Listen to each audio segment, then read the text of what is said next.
முதலமைச்சர் விஜய் வந்து அண்ணன் திருமாவை சந்திச்சார். சந்திச்சு 2, 3 நாள் ஆயிடுச்சு. இப்ப எதுக்கு பேசுறோம் அப்படின்னா, இது கண்டிப்பா பேசாம தவிர்க்க முடியாது. நம்ம காலதாமதம் ஆனாலும். திருமா அண்ணன் திருமாவ மட்டும் சந்திக்கல, எதிர்க்கட்சி ஐ மீன் திமுக தலைவரான ஸ்டாலின் அவர்களையும் சந்திச்சாரு. முதல்ல அவங்கள சந்திச்சுட்டு, அப்படியே எல்லாரையும் சந்திச்சார். நாம கூட நெனச்சோம், ஒரு வேள திமுக தலைவர் மட்டும் தான் சந்திக்க போறாரு அப்படின்னு சொல்லிட்டு. திமுக கூட்டணியில இருந்த கூட்டணி கட்சிகள் வந்து விஜய் கட்சிக்கு ஆதரவு தெரிவித்ததுனால, ஐ மீன் தமிழக வெற்றி கழகத்துக்கு அவங்களையும் சந்திச்சாரு. திமுக தலைவரையும் சந்திச்சாரு. ஐயுஎம்எல் கட்சி தலைவரையும் சந்திச்சாரு. இப்படி எல்லா கூட்டணி கட்சியும் சந்திச்சுட்டு சீமானையும் சந்திச்சார். பரவாயில்ல, ஒரு நல்ல ஆரோக்கியமான அரசியல் தான். இதில் நம்ம பெருசாக விமர்சிக்க ஒன்றும் கிடையாது. எவ்வளவு கடுமையான முரண்பாடுகள் இருந்தாலும் ஒரு தலைமை பொறுப்புக்கு வரும்போது இந்த இந்த மாநிலத்தில் அரசியல் செய்கிற மக்களுக்காக மக்களோட மக்களாக நிற்கிற அனைவரோடவும் கைகோர்த்து நடக்கணும் அப்படிங்கிறது வந்து ஒரு ஒரு ஒரு நல்ல ஆரோக்கியமான ஒரு சிறந்த ஒரு முதிர்ச்சியான அரசியல் தான். இந்த விஷயத்துக்கு தான் தமிழக வெற்றி கழகத்தை நம்ம முதிர்ச்சின்னு பயன்படுத்த வேண்டியதாக இருக்குது. வேறு எதுக்கும் பெருசாக பேச முடியல. அப்படி ஒரு நல்ல ஒரு ஆரோக்கியமான அரசியல் தான். சீமான் ரொம்ப கடுமையாக இவங்க எல்லாம் அரசியல் ரீதியாக எதிர்த்தா சீமான் வந்து ரொம்ப பர்சனல் அட்டாக்லாம் கூட போவார். நடு ரோட்டில் லாரி அடித்து செத்துறாது அப்படிங்கிற அளவுக்கு விமர்சனம் பண்ண ஒரு நபர். அவரையும் போய் நேரில் சந்தித்தது இன்னும் கூடுதல் சிறப்பு தான். ரொம்ப ஒரு ஒரு முதிர்ச்சியான செயல்பாடாக இந்த செயல்பாடை நம்ம பார்க்கலாம். அதுக்கடுத்து அண்ணன் திருமாவை வந்து சந்தித்தார். இப்போ இது எல்லாம் நம்ம பார்த்தோம்ல, இது எல்லாம் சந்தித்ததை தாண்டி இப்போ அண்ணன் திருமாவை சந்திக்கிறதுல ஒரு மிகப்பெரிய ஒரு வித்தியாசம் இருந்துச்சு. எல்லாரும் வழக்கமாக சொல்கிற எல்லாருக்கும் குடும்பத்தோடு இருந்து சந்தித்தாங்க. அன்புமணியை சந்தித்தார். முக்கியமாக அன்புமணியெல்லாம் ஃபேமிலியோடு நின்று முதலமைச்சரை வரவேற்றார். இவர் சீமானும் அந்த மாதிரி தான். ஸ்டாலின் அவர்கள் வந்து அவரும் கட்சி அலுவலகத்தில் சந்தித்தார்னு நினைக்கிறேன். இப்படி எல்லாருக்கும் ஒரு குடும்பம் இருக்குது, எல்லாருக்கும் ஒரு தனிப்பட்ட வாழ்க்கை இருக்குது. அவங்க சந்திக்கும் போது குடும்பங்கள்லாம் நேர்லேருந்து சந்திக்கிறாங்க. இது எல்லாரும் சொன்னாங்க, எல்லாரும் பேசினாங்க. இப்படி திருமா வந்து மக்களுக்காகவே உழைச்சிக்கிட்டு இருக்காரு. அவருக்குன்னு ஒரு தனிப்பட்ட ஒரு வாழ்க்கை இல்லை. ஒரு பள்ளி கட்டிடத்தில் தான் அவர் வாழ்ந்துக்கிட்டு வர்றாரு 15 ஆண்டுகளாக. இதை பற்றி கூட முதலமைச்சர் விஜய் வந்து கேட்டார், அதை பகிர்ந்துக்கிட்டோம் அப்படின்னு அதை லைட்டாக சொல்லி நிறுத்திட்டார். இதையெல்லாம் விட இவர்கள் எல்லாம் பேசினதை தாண்டி அண்ணன் திருமா ஒரு விஷயத்த சொன்னார். நான் முதலமைச்சர் விஜய் கிட்ட இவர் போய் எல்லாரையும் சந்தித்தது மாதிரி முன்னாள் எதிர்க்கட்சி தலைவராக இருந்த எடப்பாடி பழனிசாமி அவர்களையும் சந்திக்கணும்னு ஒரு கோரிக்கை வச்சேன். அவங்களும் பரிசீலனை பண்ணுறதா சொன்னாங்க அப்படின்னு சொல்லி பத்திரிகையாளர்கள்கிட்ட பேசினார். கட்சிகளை சார்ந்த தலைவர்களை அவரவர் இல்லங்களில் சென்று சந்தித்து நன்றியை தெரிவித்தார். அதேபோல அதிமுக தலைவர் பொதுச் செயலாளர் எடப்பாடி பழனிசாமி அவர்களையும் சந்திக்க வேண்டும் என்பதை எங்களுடைய விருப்பத்தை வெளிப்படுத்தினோம். சந்திப்பதாக சொல்லியிருக்கிறார், சந்திக்க இருப்பதாக கூறியிருக்கிறார். இந்த அணுகுமுறை தமிழக அரசியல் களத்தில் ஒரு புதிய அணுகுமுறை, அரசியல் நாகரிகத்தின் முதிர்ச்சி. அதை நாங்கள் வெளிப்படையாக சுட்டிக்காட்டி பாராட்டினோம். இதை தான் நம்ம இன்னும் வெகுவா இது அண்ணனோட தியாகம், அவர் மக்களுக்காக வாழ்றது, மக்களோட மக்களாக வாழ்றது, தூங்காமல் கொள்ளாமல் ஓடுறது இது எல்லாம் வந்து இந்த தருணத்தில் தான் பேசி தெரியணும்னு ஒன்றும் அவசியம் இல்லை. இது எல்லாருக்கும் தெரிஞ்சது தான். அவரோட மாண்பை நீங்கள் டிவிகேக்காரங்க இருக்குல்ல, டிவிகேஎன்ஸ் அப்படின்னு இருக்காங்கல்ல, ஒரு ஆதரவு கொடுக்க கொஞ்சம் காலதாமதமாவது அவங்க கட்சி நடைமுறையை பின்பற்றி அவங்க ஒரு முடிவு எடுத்து ஆதரவு அறிவிக்க வேண்டிய நிலை இருக்குது அப்படின்னும் போது கண்ணா பின்னான்னு எழுதுனாங்க சமூக வலைதளங்களில்.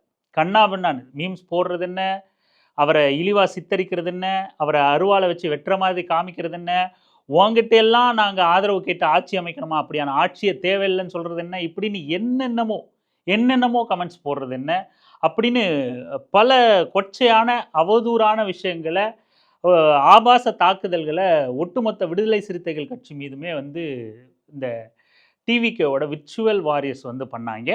இது நம்ம நேரடியாக விர்ச்சுவல் வாரியர்ஸ் அப்படின்னு முழுமையாகவும் சொல்லிட முடியாது. இந்த மாதிரியான சந்தர்ப்பங்களில் ஒரு தீரா பகையை ஏற்படுத்த, அப்படி ஒரு இணக்கமான சூழல் ஏற்பட்டக்கூடாதுன்னு இந்த சனாதன சக்திகள் வந்து சமூகத்தில் எப்பவுமே பிளவு இருக்கணும் அப்படின்னு சனாதன ஆர்எஸ்எஸ் பார்ப்பனி சித்தாந்தம் கொண்ட சக்திகள் வந்து எல்லார்கிட்டையும் ஊடுருவி, நம்ம இதை தோழர் செல்லதுரையோட கூட விவாதம் பண்ணோம், எல்லார் கூடவும் ஊடுருவி எல்லா இடத்துலையும் பகைமையை உண்டு பண்ணுறது தான். பதனின்னு சொல்லி செந்தில் கேரக்டர் ஒன்று வரும்ல, யார் ஒன்றா இருந்தாலும் அவங்களுக்கும் செந்திலுக்கும் எந்த சம்மந்தமும் இருக்காது. ஆனால் ஒன்றா இருந்தால் பிடிக்காது. அப்படியான ஒரு கும்பல் வந்து ஆர்எஸ்எஸ் கும்பல், பதனி கும்பல். அது யார் ஒன்றா இருந்தாலும் பிடிக்காது. ஆனால் அங்கே செந்திலுக்கு அதனால் எந்த லாபமும் இருக்காது. பிரித்து விட்டு என்ஜாய் பண்ணுவார், அவ்வளோதான். ஆனால் இங்கே பிரிவினை ஏற்படுத்தினா தான் இந்த பார்ப்பனிய கும்பல் வந்து ஆர்எஸ்எஸ் கும்பல் வந்து அதிகாரத்தில் இருக்க முடியும். அப்படிங்கிறதுனால எல்லா இடத்துலையும் 24/7 எப்பவுமே பிரிவினைவாதத்தை பேசிக்கிட்டு இருப்பாங்க. அப்படியா இந்த விசிகாவின் மீது வெறுப்பை உமிழ்ந்த சிலர் டிவிகே காரங்களாக இருக்கலாம். அதுவும் கூட ஆர்எஸ்எஸோட அந்த அந்த முன்னெடுப்பால், அவங்களோட பாதிப்பால் இவங்கெல்லாம் வந்து அதை அப்படியே உமிழ்ந்திருக்கலாம். இப்படி ஒன்று நிகழ்ந்துச்சு இல்லை, நீங்கள் தெரிஞ்சு பண்ணீங்களோ தெரியாமல் பண்ணீங்களோ, டிவிகே காரங்க விர்ச்சுவல் வாரியர்ஸ் இருக்கீங்களா, இவங்க கிட்ட நாம் சொல்கிறோம், அண்ணன் திருமாவோட அரசியலையும் பண்பையும் புரிஞ்சிக்கவே ஒரு ஒரு ஒரு தனி அறிவு வேணும். அவரே சொல்வார், விடுதலை சிறுத்தைகள் கட்சியோட அரசியலை புரிஞ்சிக்க ஒரு தனி அறிவு வேணும், அதுக்கு ஒரு தனி பக்குவம் வேணும் அப்படின்னு. அதே போல தான் நாம்பளும் சொல்கிறோம், உங்களுக்கு விடுதலை சிறுத்தைகள் கட்சியோட அரசியலையோ அண்ணன் திருமாவையோ நீங்கள் உள்வாங்கணும் அப்படின்னாலே உங்களுக்கு மூளையில் ஊனம் இருக்கக்கூடாது, ஊனமற்ற சிந்தனை இருக்கணும். ஊனம்ங்கிற வார்த்தையை நம்ம பொதுவாக பயன்படுத்த விரும்பாத ஒரு விஷயந்தான். ஆனால் மூளையில் ஊனம் இருக்குது அப்படின்னா அதை அப்படி சொல்லித்தான் உனக்கு புரிய வைக்கணும், வேறு வழி இல்லை. அப்போ ஊனம் இல்லாத சிந்தனை வந்து உனக்கு இருந்தால் மட்டும்தான் நீங்கள் விடுதலை சிறுத்தைகள் கட்சியோட அரசியலை உன்னால் உள்வாங்க முடியும். அண்ணன் திருமாவோட அரசியலை பண்பை முதிர்ச்சியை உன்னால் உள்வாங்க முடியும்.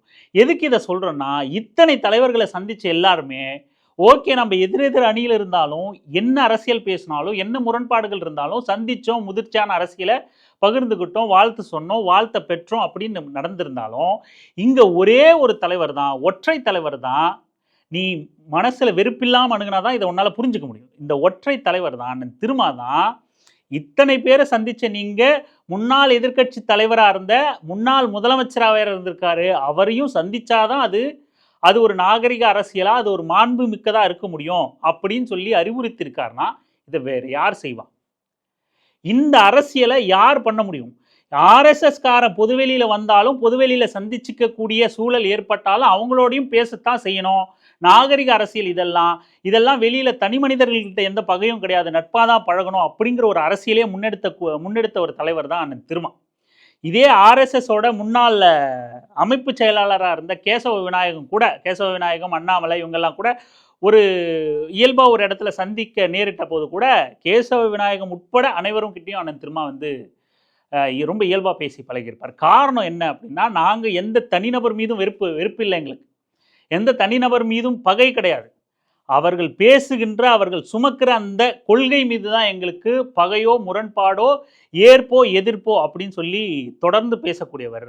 அண்ணன் திருமாவையோ அண்ணன் திருமாவின் அரசியலையோ விடுதலை சிறுத்தைகள் கட்சியையோ நீங்கள் புரிஞ்சுக்கணும், உள்வாங்கணும் அப்படின்னா உங்களுக்கு ஊனமற்ற மூளையும் வெறுப்பில்லாத சமத்துவமான அன்பான ஒரு இதயமும் இருந்தால் தான் உங்களால் இதை அணுக முடியும். இப்படியான அரசியலை யாருமே பேச மாட்டாங்க, யாருமே முன்னெடுக்க மாட்டாங்க.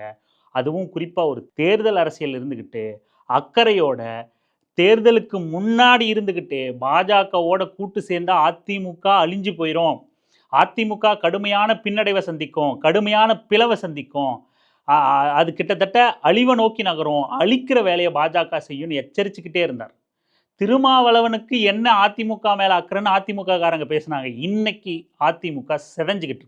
இதே பாஜகவோட சித்து விளையாட்டுனால 2 அணியாக பிரிஞ்சு கிடக்கு. CV சண்முகம், SP வேலுமணி தலைமையிலான ஒரு அணியும் எடப்பாடி பழனிசாமி தலைமையிலான அணியும். இன்றைக்கும் எடப்பாடி பழனிசாமி தான் பொதுச் செயலாளர், அவர் நியமிக்கிறவங்க தான் அந்த கட்சியோட கொறடாவாக இருக்க முடியும், அதைத்தான் தொடரணும்.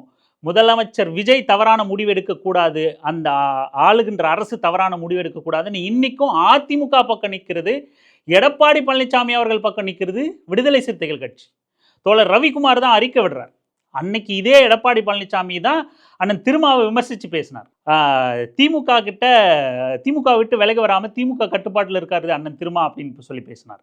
ஆனால் அன்னைக்கும் சரி இன்னைக்கும் சரி தொடர்ந்து அதிமுக கிட்ட சிக்கல்கள் இருந்தாலும், அதிமுக கிட்ட நமக்கு முரண்பாடுகள் இருந்தாலும், அதுவும் பெரியாரிய வழி வந்த ஒரு திராவிட சித்தாந்தத்தை ஏற்றுக்கிட்ட ஒரு கட்சி தான். அதில் உள்ள நிர்வாகிகள் கிட்ட பொறுப்புல உள்ளவங்க கிட்ட முரண்பாடுகள் இருக்கலாம், குறைபாடுகள் இருக்கலாம், போதாமைகள் இருக்கலாம். ஆனால் அது ஒரு திராவிட கருத்தியலிருந்து உருவான ஒரு கட்சி, ஒரு இயக்கம்.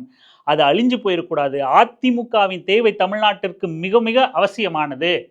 அதனால் அப்படி திமுக அதிமுகன்னு இருந்தால் தான் தேசிய கட்சிகள் உள்ளே வராமல் இருக்க முடியும், உள்ளே வராமல் தடுக்க முடியும். அப்படி தடுத்தால் மட்டும்தான் தமிழ்நாட்டை காக்க முடியும்னு தொடர்ந்து தான் ஒரு கூட்டணியில் இருந்தாலும் அதிமுகவுக்கு எதிரான கூட்டணியில் இடம்பெற்று அதிமுகவுக்கு எதிராக பேசி வாக்கு கேட்கக்கூடிய நிலையில் இருந்தாலும் அதிமுக என்ற கட்சியின் மீது அக்கறை கொண்டு பேசியவர் அண்ணன் திருமா. அன்னைக்கு எடப்பாடி பழனிசாமியும் அதை உள்வாங்கல. ஆனா அன்னைக்கும் சரி இன்னைக்கும் சரி அண்ணன் திருமாவும் விடுதலை சிறுத்தைகள் கட்சியும் தான் எடப்பாடி பக்கம் நிற்கிறாங்க. அதே போலதான் டிவிகேவும் இந்த அரசியலை, டிவிகேவோட ரசிக குஞ்சுகளும் இந்த அரசியலை புரிஞ்சுக்காம இருக்கீங்க. புரிஞ்சுக்காம அவதூற ஆர்எஸ்எஸ் எதை கிள்ளி விடுறானோ அதுக்கு ரியாக்ட் பண்ணுற, எதை திருகி விடுறானோ அதுக்கு ஓட்டம் எடுக்கிற பொம்மையாக இருக்கீங்க. அப்படி இருக்காதீங்க. இளைஞர்கள் ஒரு வேகத்தில் என்ன மாற்றம் என்ன நிகழ்ந்திருக்கலாம். இங்கே மிகப்பெரிய பொறுப்பு, மிக பெரும் அளவில் எதிர்பாராத சம்பவங்கள் நிகழ்ந்த மாதிரி எதிர்பாராத நபர்கள்கிட்ட போய் சேர்ந்துருக்கு. அதனோட கணம் புரிஞ்சு அந்த பொறுப்புணர்ச்சியோடு நடந்துக்கவாவது இனிமேல் முயற்சி பண்ணுங்கள். நீங்கள் போகிற போக்கில் பொத்தாம் பொதுவாக எதுக்கு எடுத்தாலும் திமுக மேலே பழி போட்டுடலாம், திமுகவை குறை சொல்லி எங்கள் அண்ணனோட ஆட்சியை நாங்கள் காப்பாற்றிடுறோம், எங்கள் கட்சியை நாங்கள் காப்பாற்றிடுறோம்னு நீங்கள் ஒரு ஒரு கடிவாளமிட்ட குதிரை மாதிரி ஒரே பக்கமாக ஒரே எதிரியாக நீங்கள் பார்த்துக்கிட்டு இருந்தீங்க அப்படின்னா நீங்கள் சுட்டி காட்டாமல் டிவிக்கே சிறப்பாக செயல்பற்ற முடியாது. நீங்கள் உள்கட்சியே கேள்வி கேட்கும் அப்படிங்கிற நிலையில் நீங்கள் அந்த கட்சியை வச்சுருந்தாதான் நீங்கள் விரும்புகிற ஆட்சியையே அந்த கட்சியால் கொடுக்க முடியும். நீங்கள் விரும்புகிற அந்த கட்சி உயிர்ப்போடு இருக்க முடியும். அன்னைக்கு திருமானன் அதிமுகவுக்கு சொன்னதே தான் இன்னைக்கு எல்லாரும் தமிழக வெற்றி கழகத்துக்கு சொல்ல வரோம். கட்சியை கண்மூடித்தனமாக போய் விழாதீங்க. கட்சியை கேள்வி எழுப்புகிற பண்பை வளர்த்துக்குங்க. ஒரு பண்பட்ட ஒரு முதிர்ச்சியான அரசியல் எங்கே இருக்குது என்ன அப்படிங்கிறத ரொம்ப இயல்பாக நிதானமாக உள்வாங்க பழகுங்க. நீங்கள் அவதூறு பேசின திருமாதான் இன்னைக்கு எல்லா தமிழ்நாட்டு நலனிலிருந்து கட்சிகளை அணுகிறார், தமிழ்நாட்டு நலனிலிருந்து தலைவர்களை அணுகிறாரு. அப்படியான தமிழ்நாட்டு நலனிலிருந்து தான் அதிமுகவை அணுகினார். அதே தமிழ்நாட்டின் நலனிலிருந்து தான் இன்னைக்கு தமிழக வெற்றி கழகத்துக்கு ஆதரவும் கொடுத்துருக்காரு. எந்த மாதிரியான அரசியல் நமக்கு வேணும் இங்கே அப்படின்னு வழிகாட்டிக்கிட்டே இருக்காரு. நாம் மீண்டும் மீண்டும் சொல்கிறோம், அந்த வார்த்தையை வேறு இடங்களில் பயன்படுத்த விரும்பாத நாம் தான் சொல்கிறோம். ஊனமுள்ள சிந்தனையோடு நீங்கள் விடுதலை சிறுத்தைகள் கட்சியை அணுக முடியாது. கொஞ்சம் நிதானமாக அரசியலை கவனிங்க. நீங்கள் விரும்புகிற அரசியல் கட்சியே கவனிங்க. கேள்வி கேட்க பழகுங்க. அப்போ தான் நமக்கு ஆரோக்கியமான அரசும் நாம் சுயமரியாதையான மாநில உரிமையை விட்டுத்தராத ஒரு மாநிலமாக தமிழ்நாடு தொடர்ந்து நீடிக்க முடியும் அப்படிங்கிறத நாம் இந்த இடத்துல ஒரு ரெக்வஸ்டாகவே தாவைக்காரங்க கிட்ட வச்சுக்கிறோம். கொஞ்சம் பண்பட்டு யோசிங்க. தொடர்ந்து பேசலாம். தொடர்ந்து இணைந்திருங்கள் அரசியல் வெங்காயம் சேனலுடன். நன்றி.